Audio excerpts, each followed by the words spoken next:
অচক্ষ নামাজ পড়েই ভেবে বসবেন না যে অনেক কিছু করে ফেলছে।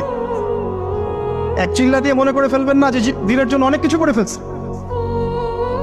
একটা হজ করেছেন, ওমরা করেছেন, সিয়াম রেখেছেন, দিনের জন্য দান সৎকার করেছেন, একটা মাদ্রাসা মসজিদ করেছেন, ভেবে বসবেন না আপনি সব অনেক কিছু করে ফেলেছেন এবং অন্যরা সব কক্রোচ তেলা পোকা ওরা জাহান্নামে যাবে এমনটা মনে করবেন।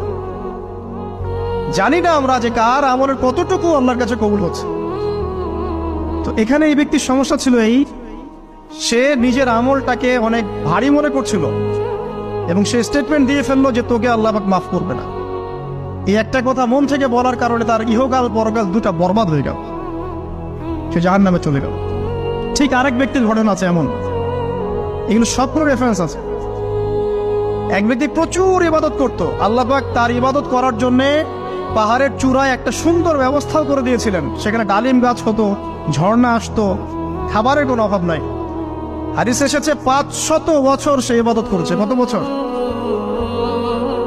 কিয়ামতের মাঠে এই ব্যক্তির অবস্থা এমন হবে, তাকে জান্নাতে প্রবেশ করানোর জন্য নিয়ে যেতে বলা হবে যাও আমার রহমতে জান্নাতে চলে যাও। আল্লাহ পাক তাকে এই কথাটা বলবেন, কিন্তু এই ব্যক্তি বলবে আমার আমলের কারণে আল্লাহ পাক বলবেন আমার রহমতে জান্নাতে চলে যাও। ব্যক্তি বলবে আমার আমলের কারণে।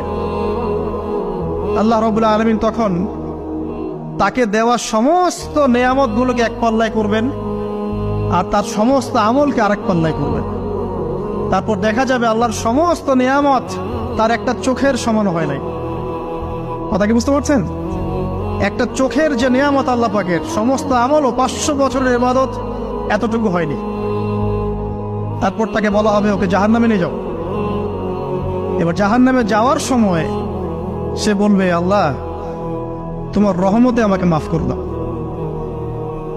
তখন আল্লাহ পাক তাকে আবার ডেকে নিয়ে আসবে, বলবেন যে তোমাকে যে আমি ইবাদত করার জায়গা করে দিয়েছিলাম, এটাকে তুমি নিজে করেছো না আমি করেছি? সে বলবে আপনি করেছেন। তোমাকে যে আমি সৃষ্টি করেছিলাম তখন কি তুমি কোন আমল করেছিলে? বলবে না। তাহলে তোমাকে যে সৃষ্টি করেছি আমি, এটা কি তোমার আমলের কারণে? না। তোমাকে সারা দুনিয়াতে এত নিয়ামত দিয়েছি, এটা কি তোমার আমলের কারণে? সে বলবে না। তখন তাকে জান্নাতে প্রবেশ করানো হবে। কিয়ামতের মাঠে এমন অনেক ঘটনা ঘটবে যেটা আমাদের চিন্তার বাইরে।